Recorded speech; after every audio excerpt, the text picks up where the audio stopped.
بسم اللہ الرحمن الرحیم۔ اللہ کے نام سے شروع جو بڑا مہربان اور نہایت رحم والا۔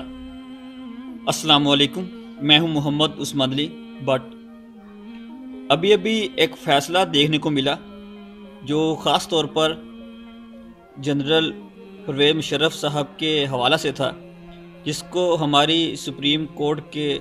ججوں نے غدار قرار دیتے ہوئے خاص طور پر توہین عدالت کرنے کی وجہ سے اس کو سزائے موت کا جو فیصلہ وہ سنایا۔ تو میں اس کیس میں مزید انوالو تو نہیں ہونا چاہتا، کیونکہ جو اس کی ڈیٹیلز ہیں وہ تقریباً تمام دوست احباب جانتے ہوں گے، کیونکہ یہ جو فیصلہ ہے یہ آج آیا اور یہ ٹریننگ میں بھی ہے۔ فیصلہ آنے کے کچھ گھنٹوں کے بعد ہماری جو پاک آرمی ہیں انہوں نے اپنا جو بینچ ہے کور کمانڈر کا بلایا اور کافی دیر تک وہاں پر میٹنگ ہوتی رہی۔ اور یہ جو میٹنگ تھی یہ خاص طور پر جنرل پرویز مشرف صاحب کا جو فیصلہ ہے ان کو سزائے موت کا اس کے حوالے سے تھی، کیونکہ وہ ہمارا ایک بہت ہی اعلیٰ ادارہ ہے،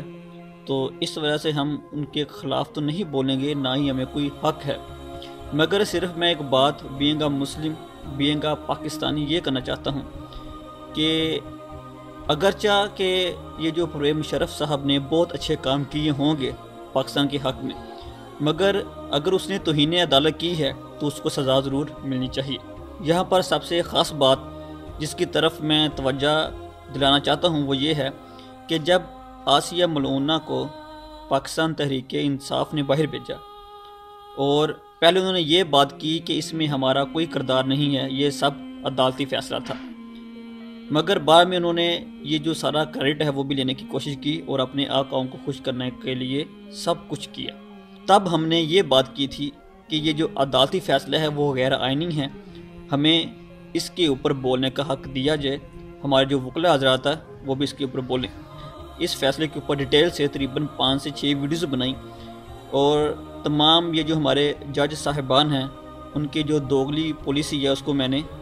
تمام عوام کے سامنے رکھا۔ اب وہی عدالتیں ہیں جنہوں نے آسیہ ملعونہ کا فیصلہ کیا، اور یہ وہی عدالتیں ہیں جنہوں نے اب پرویز مشرف صاحب کو پیش نہ ہونے کی وجہ سے ان کے اوپر توہین عدالت لگا دی۔ اب ہم بھی یہی کہتے ہیں بینگ اے پیٹریاٹک پاکستانی کہ اس فیصلے کو قبول کیا جائے۔ ہمیں بھی پھر آپ یہ حق دیں کہ ہم آسیہ والا معاملہ ضرور اٹھائیں اور اس کے اوپر کوئی ہم اپنا جو موقف ہے وہ دے سکیں اور ہم یہ ثابت کر سکیں کہ اس کو بیرونی طاقتوں کی وجہ سے جان بوجھ کر باہر بھیجا گیا اور مسلمانوں کی دل آزاری کی گئی۔ بہت شکریہ، خدا حافظ، اللہ نگہبان۔